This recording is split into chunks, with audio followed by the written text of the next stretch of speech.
Okay. We are back with another beauty break room. Yes, beauty break room. Let me get these edges together. Listen, I am about to be 39 in, what's today? Today is Wednesday, Thursday, Friday. In 3 days. Saturday is my birthday. And when you guys see this, I might be 39 already, might not. Depends on when I edit this video. But baby girl. Baby girl is in her last year of her 30s. And I am so not mad at it. So this beauty break room, get in there. Stop playing. Listen, one day I'm not going to be able to put my locks under a wig. So I'm enjoying this now. Let's do this. Let's do it. All right, y'all. So I'm Tish. I'll tell you a little bit more about who I am after we get into this makeup a little bit. I literally only have about 10 minutes to be able to get this makeup done before I have to go to work. So I figured I'd show y'all my little like 5-minute routine. And this time I'll actually show you the products that I'm using. But this is not a tutorial. I just want to make sure y'all understand this is not a tutorial, but you know, you get the gist. So I'm using Pat McGrath Labs. This is the Skin Fetish Sublime Perfection. They are actually an official sponsor for The Outsiders on Broadway. We have a Black-owned, woman-owned brand as our sponsor.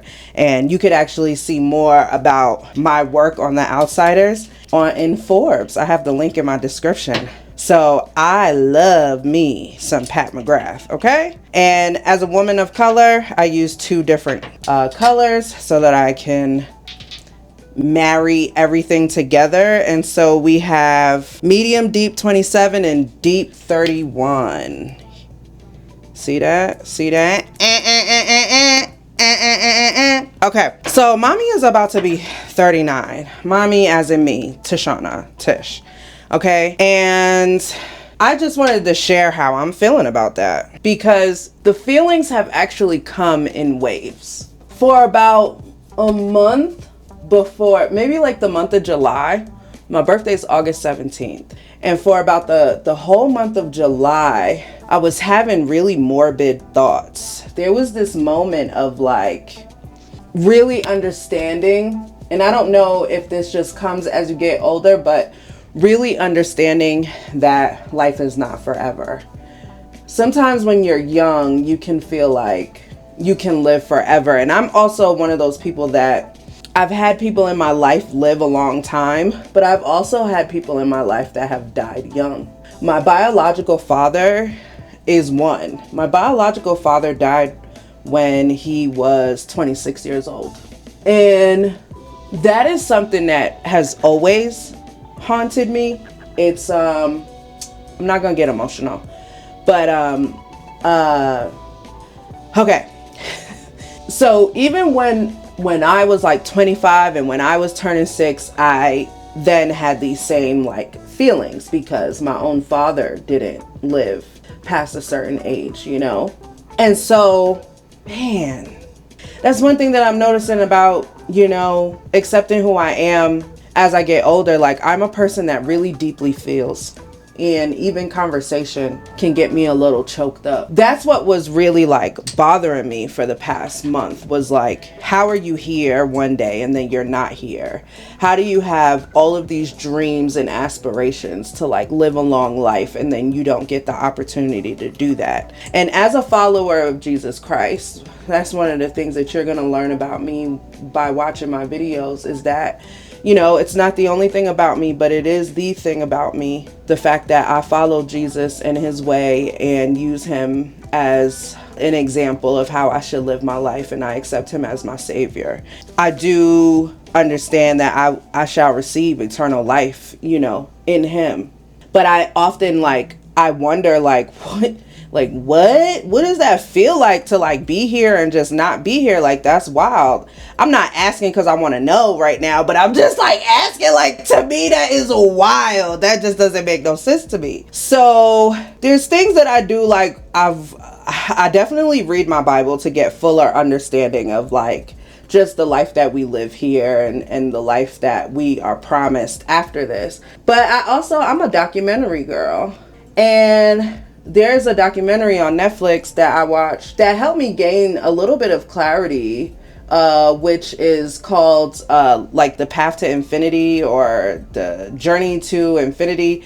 It basically is scientists talking about what infinity is. And it's about 8 to 10 scientists that talk about what they believe infinity is from their facts of science, right? And what it actually means to like what is infinity? Like, is this really a thing? Like, what is the stars, the universe? Who created the universe? And when they got to the end, oh y'all, I'm sorry, y'all. I'm not good at this tutorial stuff. This is the NARS creamy concealer.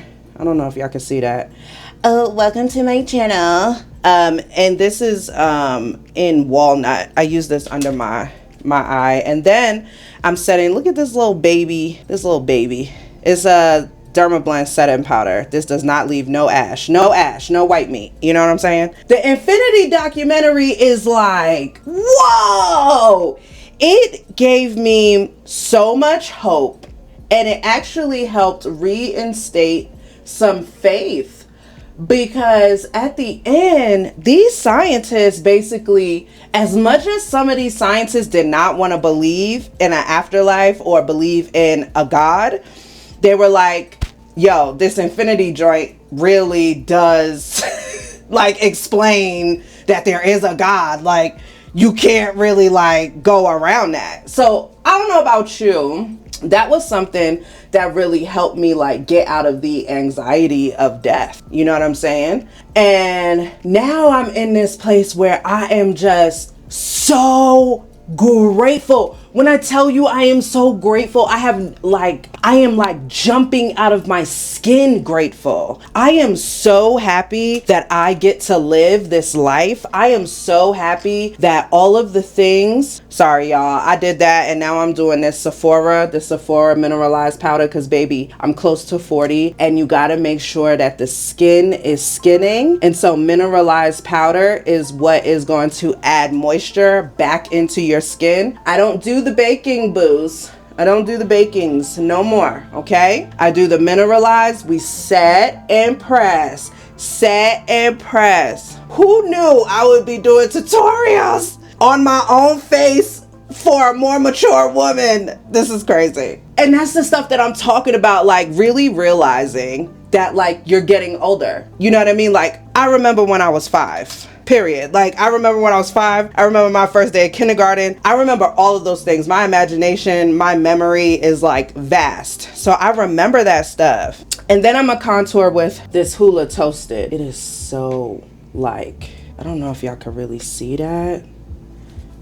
Probably not. I gotta get this ISO up a little bit. Oh yes, toasted mommy. Okay.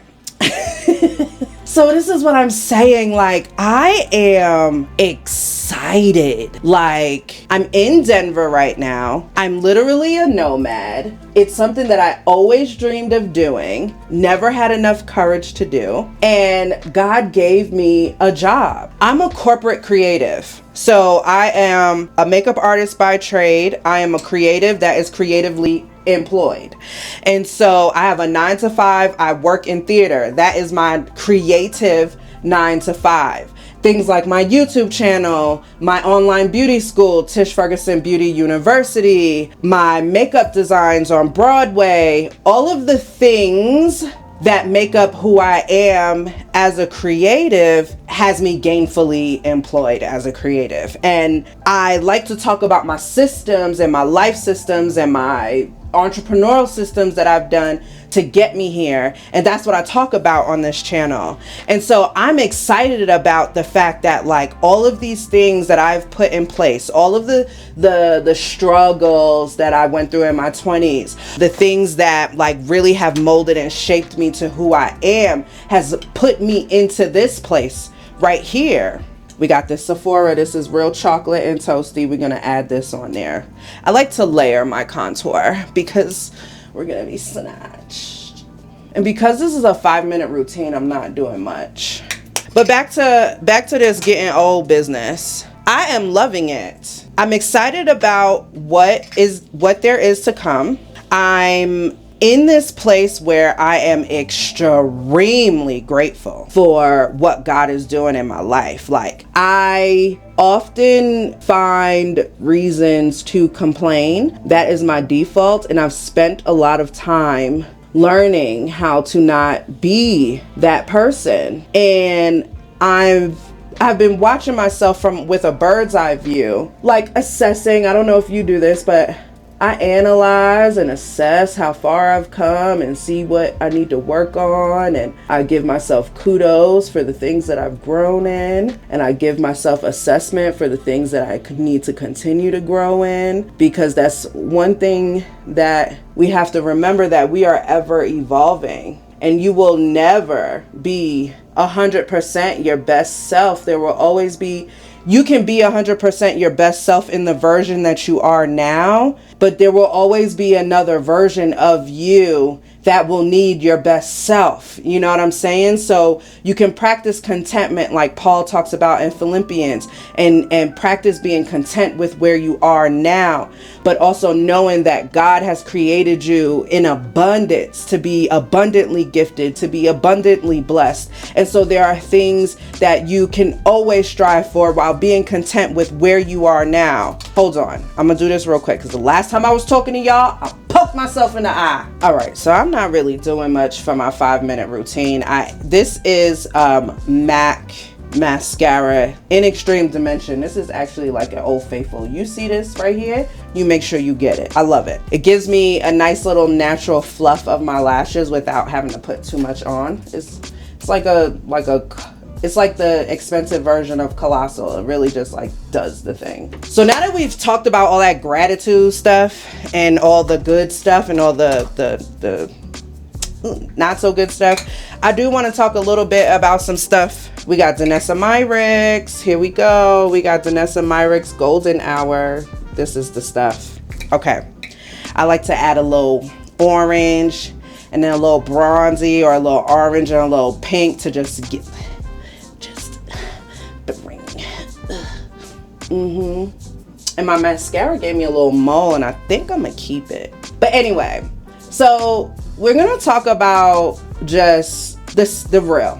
I'm about to be 39. I ain't got no kids, y'all, and I ain't never been married. Do I desire children? Yes. Do I desire marriage? Yes. Do I desire perfect partnership? Yes, which is why I'm almost 40 and not married.